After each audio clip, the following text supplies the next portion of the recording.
অতীতের সবগুলো পরিকল্পনাই প্রথম দিনেই মৃত হিসাবে আবির্ভূত হতো। পরিকল্পনা কমিশন এবং পরিকল্পনা মন্ত্রণালয় একটা ঠুটো জগন্নাথে পরিণত হয়েছিল।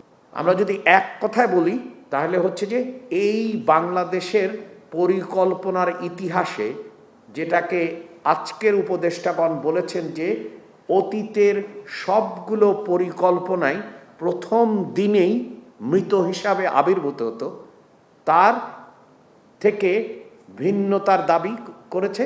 কারণ হচ্ছে যে এখানে যেমন ভিশনের কথা বলা হয়েছে, যেটা অভীষ্ট লক্ষ্য আমরা উল্লেখ করলাম, মাননীয় প্রধানমন্ত্রী গণতান্ত্রিক মানবিক কল্যাণ রাষ্ট্র, তার সাথে সাথে কি কৌশলগুলো হবে সেই কৌশলগুলো উল্লেখ করা হয়েছে।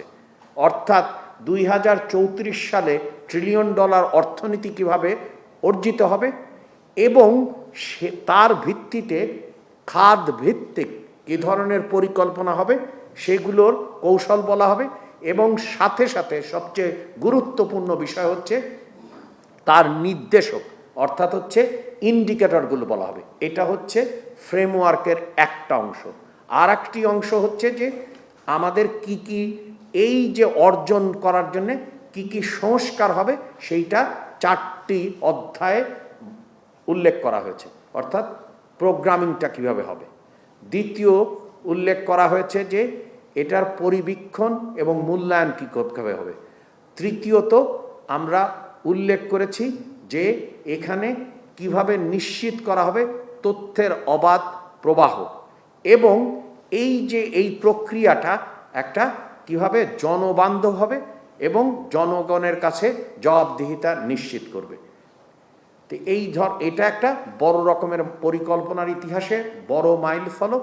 আপনাদের চেয়ে কে বেশি জানে যে পরিকল্পনা কমিশন এবং পরিকল্পনা মন্ত্রণালয় একটা ঠুটো জগন্নাথে পরিণত হয়েছিল। তার মাত্র 2টো কাজ ছিল।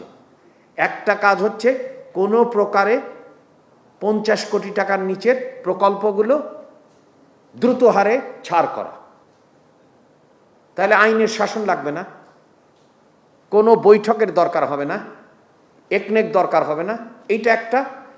এবং তার সাথে আরও অনেকগুলো কায়দা ছিল। আর একটা ছিল হচ্ছে যে প্রকল্প গৃহীত হবে সেটা স্ব মন্ত্রণালয় সিদ্ধান্ত নেবে, এখানে পরিকল্পনা কমিশন একটা রাবার স্ট্যাম্প হিসেবে কাজ করবে। তো এই হচ্ছে এখান থেকে আমরা সম্পূর্ণ একটা নতুন দিকে যাচ্ছি।